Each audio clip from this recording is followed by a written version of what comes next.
Speaking of individualism, as I often am, I've noticed that as the decades have gone by in my work, that when people wish to come to see me, there's been this perfection travelling with them, so that in earlier days, people would just come, and whether they were in a group with me or whether they were one-to-one, we would talk openly. They would talk openly.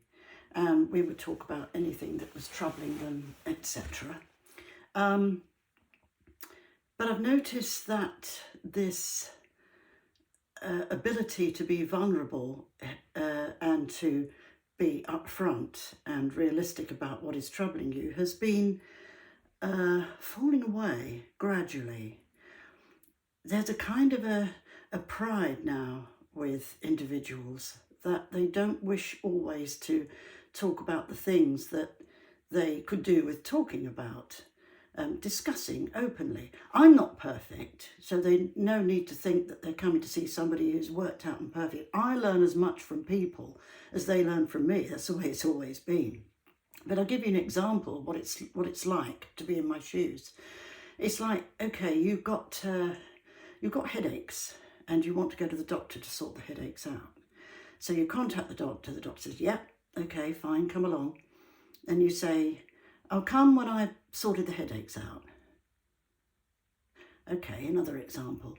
You've got an aching tooth, so you contact the dentist. The dentist says, okay, right, come along, we'll look at that tooth and sort it out. So you say, well, I'll come when I've sorted the tooth out, when I've taken it out myself, and then I'll come along to see you.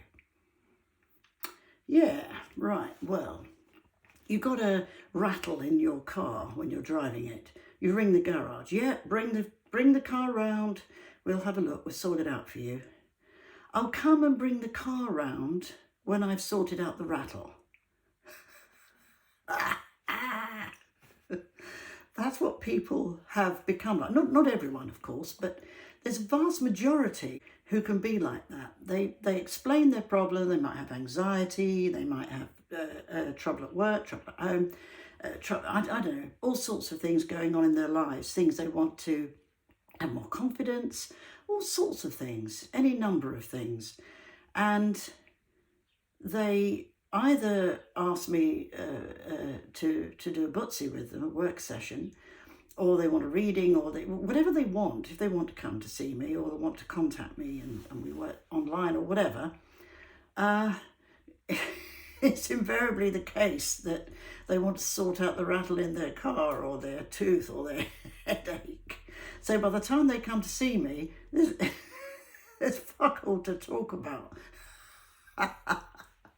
I'm sorry, I'm laughing about this, but this is the way a lot of individuals have become. And it's the individuality, the individualness that is buggering everybody up. Excuse my expletives, but it is messing with everybody at the moment. People do not have to be proud when they come to me. They do not have to be perfect.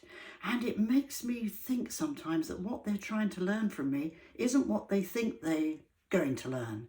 Because I've had people walk in groups before and they think they're going to learn a lot about neo-shamanism, about how I play my tambourine, or how I take people onto a spirit travelling exercise, or whatever the case may be, performing a ritual. They want to learn the what's on the periphery, not about themselves.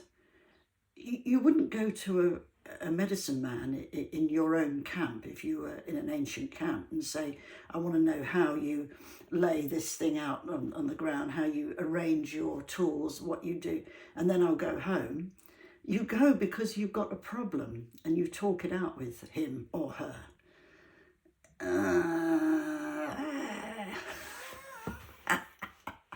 Oh dear, what it is to be me, eh?